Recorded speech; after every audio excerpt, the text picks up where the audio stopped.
Amen. All right, so if you'll go on to Genesis 45, this is where we're going to pick up. So as we were completing our study last week, we were talking about that Joseph had revealed himself to his brothers, and we discussed the interaction that they had with one another. At first, they're worried, kind of, how are you going to react to us? And what was his reaction? Okay. And he wept so loud that it had become such an emotional thing that even Pharaoh's household was like, what's going on? And so you have this very emotional interaction. And so that's kind of where we ended at. There's one verse I want to cover kind of to get us started. So go to verse 8. And as we were closing out, we're talking about the attitude that Joseph has, which is very different than many people in the world. He says to his brothers in verse 8, "So it was not you who sent me here, but God." So what's the significance of that? Joseph seeing a bigger plan by God, that God had taken their choices and helped providentially to bring Joseph to Egypt so that he could do what? Save his family. He could what? Save his family. Save his family and the nations of the world. I mean, it wasn't just his family. You might say they got the greater part of the blessing, but through the work God did in Joseph, still God did all that, right? God's the one that revealed the dream. This is all a God thing. But he used Joseph in doing that. And again, the attitude of Joseph, I think that's what we should try to attain to. And so you have this reunion, and as you continue to read here, you find out that Joseph says, "I'm going to take care of you. I'm going to take care of you and your children. You're not going to have to worry about that." And so you kind of seems like things are all good, right? Well, later on, we'll get to chapter 50, and maybe the brothers are having a tough time believing what Joseph is saying. So just keep that in mind. Now, I have a lot to cover. Some of this I'm going to have to summarize. I encourage you to go back and continue reading and studying. But so what happens is Pharaoh says, "I'm going to let your family settle in the land of Goshen." Can you remember why not in Ramses?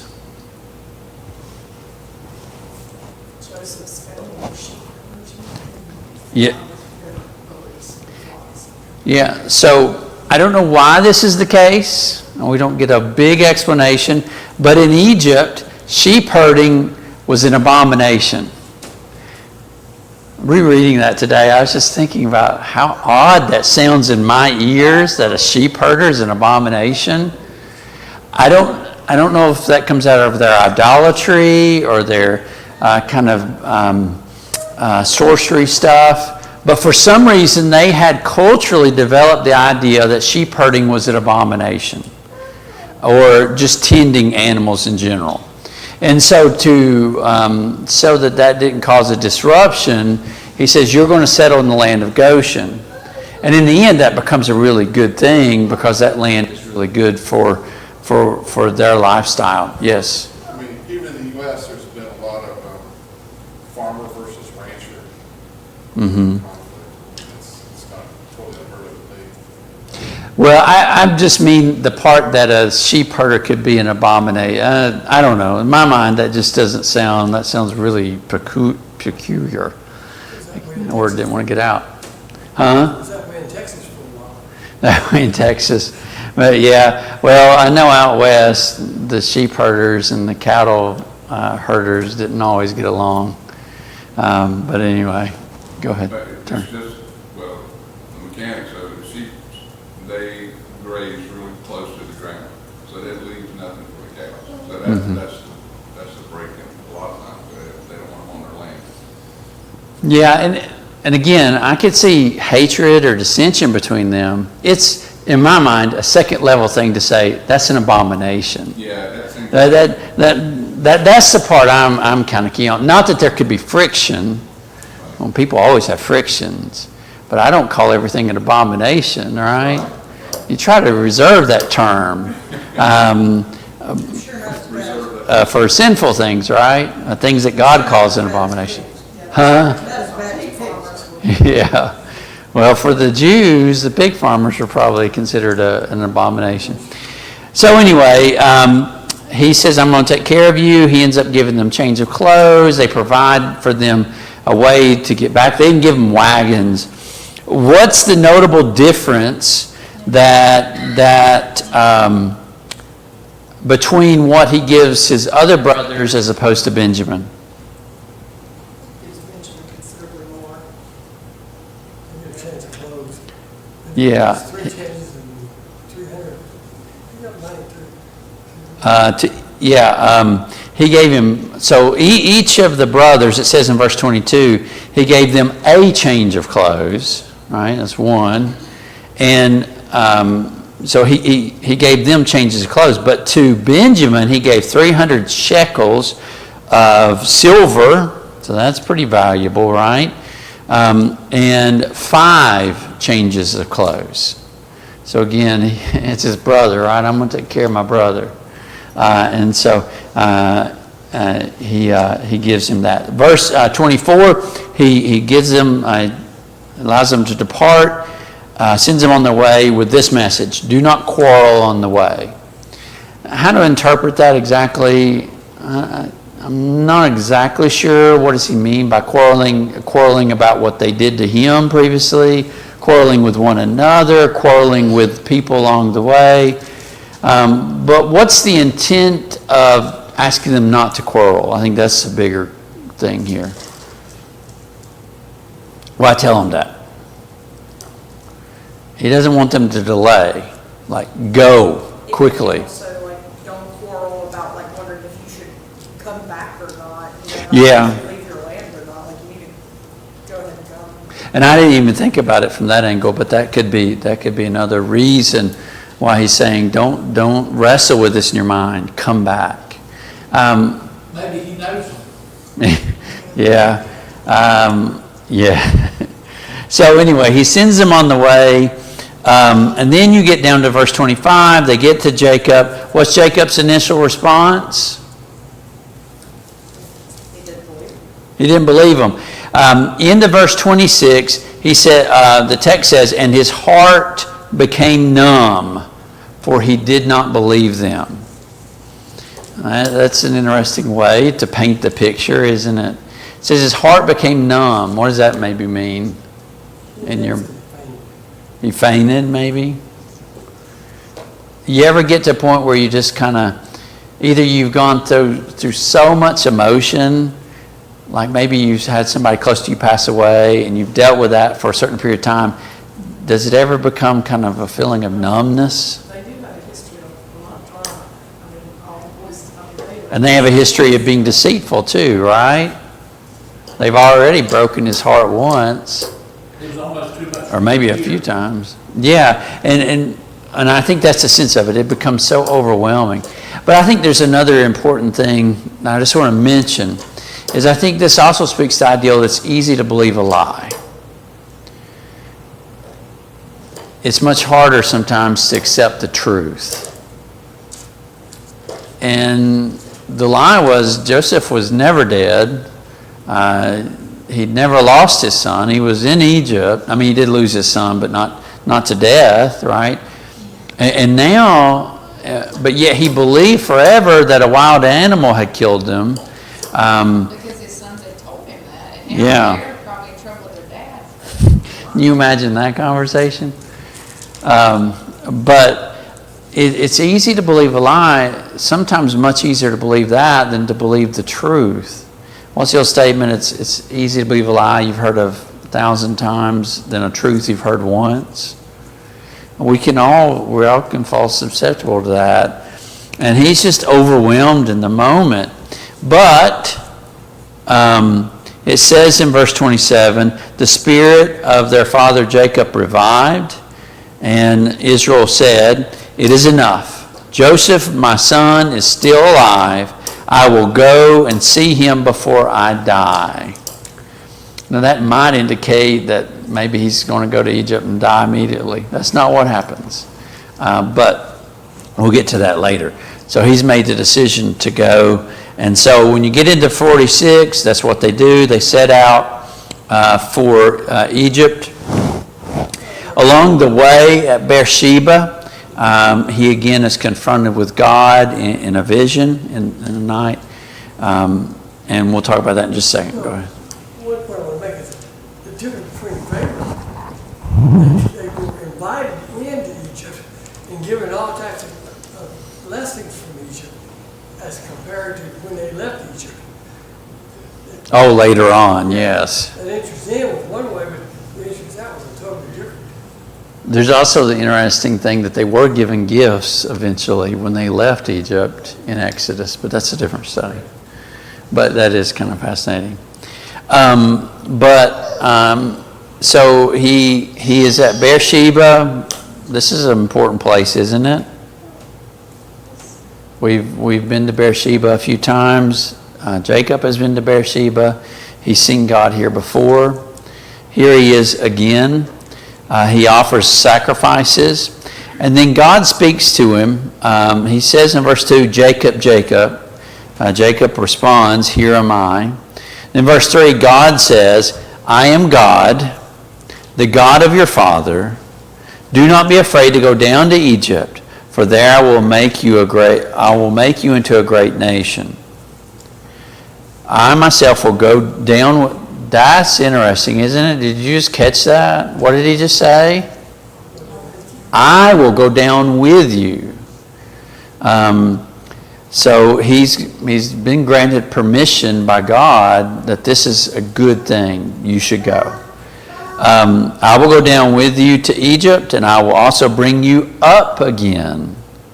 And Joseph's hand shall close your eyes. So a couple of significant things there, a couple of promises. 3, really. Number 1, God says, I'm going with you. The second promise is what? I will bring you back. Now, there's 2 instances where that's true. How is that fulfilled in 2 ways? God brought Egypt. What? God brought the people out of Egypt. Okay, that's the secondary way, maybe the broader fulfillment. What's the initial fulfillment of it? Jesus also came out of Egypt. Yeah, not his bones, that's Joseph's, but after his death, his body is laid to rest in the same tomb where his family has, except for Rachel, right? And so we'll see that later on. So you kind of get the fulfillment. Jacob isn't buried in Egypt, neither is Joseph. He is eventually brought back to the cave in the field of Macphail. So God says, I will bring you up again, and Joseph's hand shall close your eyes. So the third promise is it'll be Joseph who's there with you at the end. That closing of the eyes is kind of a tender way of saying, upon your death, it'll be Joseph right there with you. And so Jacob then goes on his way. The rest of the chapter deals with some names and some lineage stuff. I'm not going to deal with that here. I want to go on down to the end of the chapter. In verse 28, you have Jacob and Joseph reuniting. That would have been a pretty awesome moment to see. How long has Jacob been without Joseph? How long? 23 years, I believe. 23 years at this point. It's been a long time. He's been gone longer than he grew up there, right? They said they came into the land of Goshen. Joseph prepared his chariot and went up to meet Israel in Goshen. He presented himself to him and fell on his neck and wept on his neck for a good while. You have a very just intimate moment between these two. Here's the son of the wife that he loved so deeply, and that he loved. And then he says in verse 30, "Now let me die, since I have seen your face, and I know that you are still alive." So just a pretty awesome thing. Before I want to, I missed something. I don't want to miss this. Verse 27. So you have this reuniting. Verse 27 is significant as you look at the end of it. How many people actually come with Jacob? 70. Now, why does the Bible note that number, do you think? Because when they leave, it was a lot more. Yeah, when we go to Exodus, if you go to Exodus chapter 1, it tells you that eventually all the brothers pass on and everything, but those who remain, the remnant, became very fruitful and multiplied. Now, we're not given a number, but the idea is God truly blessed the household of Jacob to multiply his numbers. Now that goes back to what, Genesis 12, Genesis 19. What did God promise to Abraham? Stars in the sky, the sands, rains of sand. Which was compared to what? Offspring, right? That his people would become a mighty nation in number. And that's exactly what happens. What's amazing is God starts with 70. And he multiplies that 70 very quickly. And so that's what we see play out in Scripture. That number, is that total, is that total number? I mean, is that eliminating anyone below 20? Or, I know it, I mean, maybe you can help me remember, 306,555, that was one of the first censuses. And Yeah. that didn't, I think that was just men. But that eliminated anybody who was below like military age. Didn't eliminate, Fighting age, fighting age, right. which is like 17, 18, something like that. And then it also eliminated women too, I think. So, Does 26 not say set 66 besides Jacob's sons' wives? yeah. So,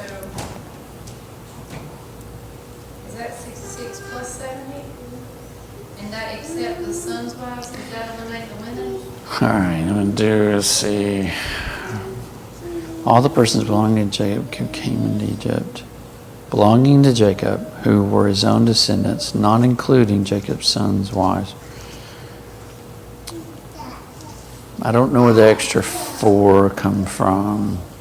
I didn't really look into that in depth, but that's something I can look into. I don't know where the 4, because obviously they're 12 sons, or 11 without Joseph.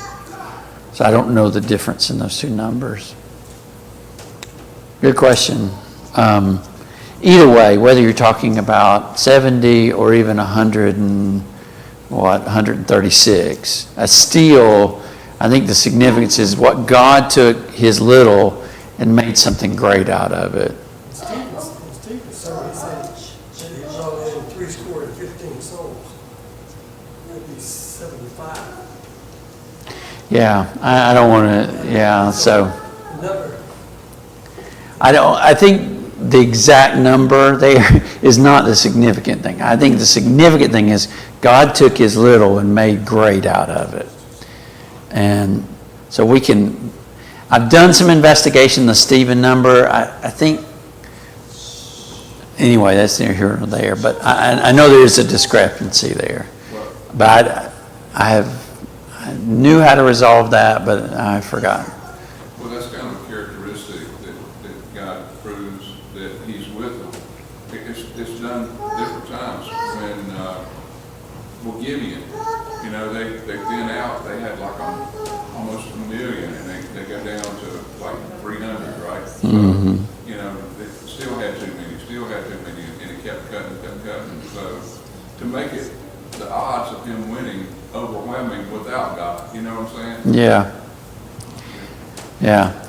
So, go ahead, When Vance. we get the four differences, Jacob, Joseph, and the two sons. Yeah. So, and he does mention that right before that in those numbers. He said Joseph and his two sons. And then if you add, I'm sorry, Joseph. Why did I say Jacob? Yeah. Yeah. So, I'll be honest, finding out the definitive way that numbers come up with, I don't know right now.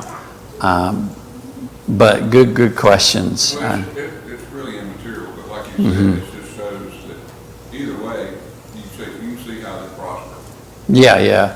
And again, that kind of makes sense what Vance was saying, how you go from 66 to 70. Again, and we're not told, is he including everybody, or are there some people eliminated? And the other thing is servants, are servants included in that? I don't think so. But again, great questions. But for my time, I've got to move forward. Thank y'all for your good comments. Let's, is that okay if I go ahead and go forward here? So let's go to 47. We do have an interesting interaction and some important information. You have Joseph brings Jacob before Pharaoh, and they get to have this interaction. I just wanted to note something that's said. So verse 7, the end of that verse says, who blessed who?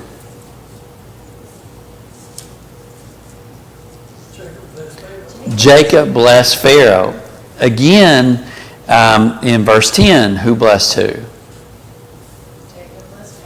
So twice it's mentioned. Anytime the Bible starts mentioning things multiple times, it's really trying to get us to pay attention. If you go to the book of Hebrews, and you look at, they're talking about Melchizedek and how he blessed Abraham, right?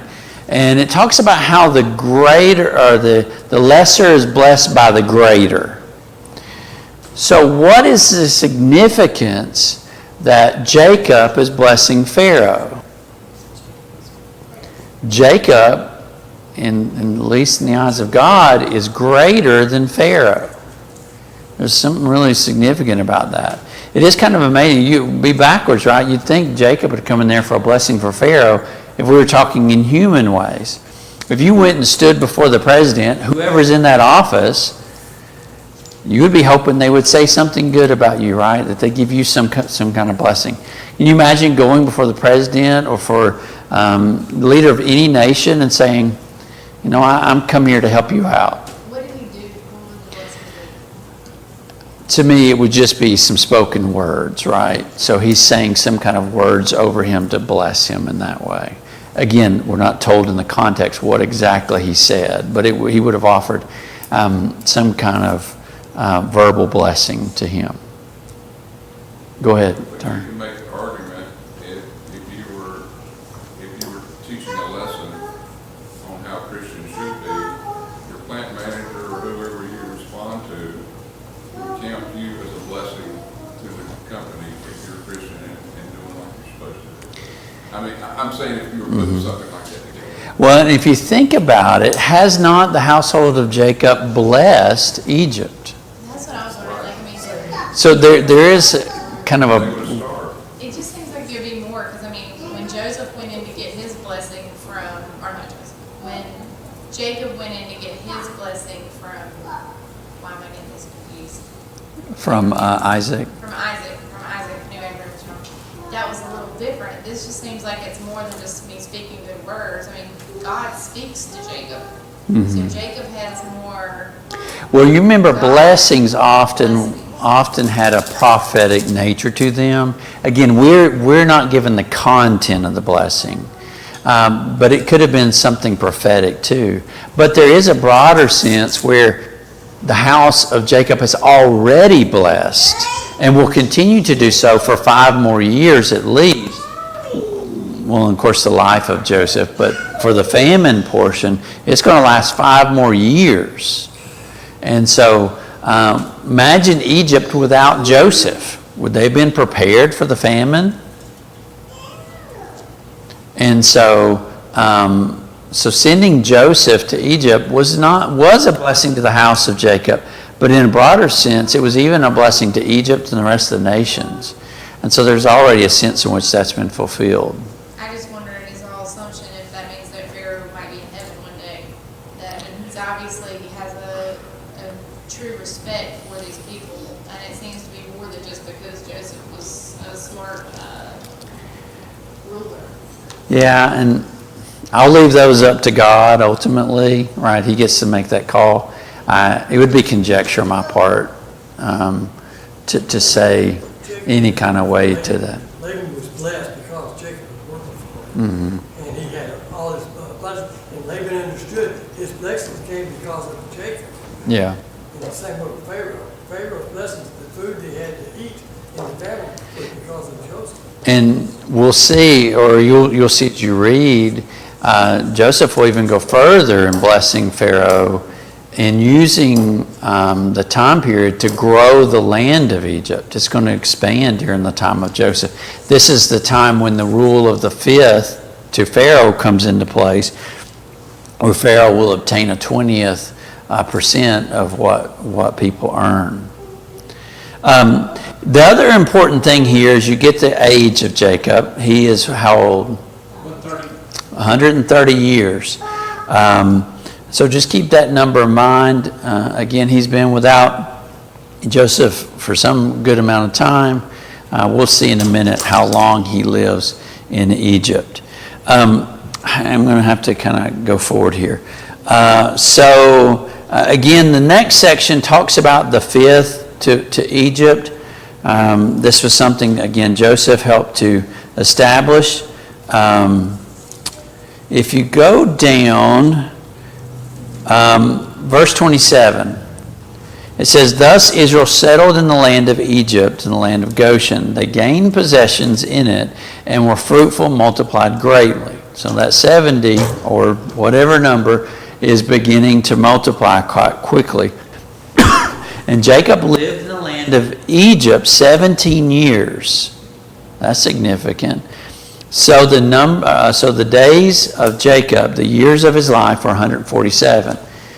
17 with Joseph where? In Canaan. 17 with Joseph in Egypt.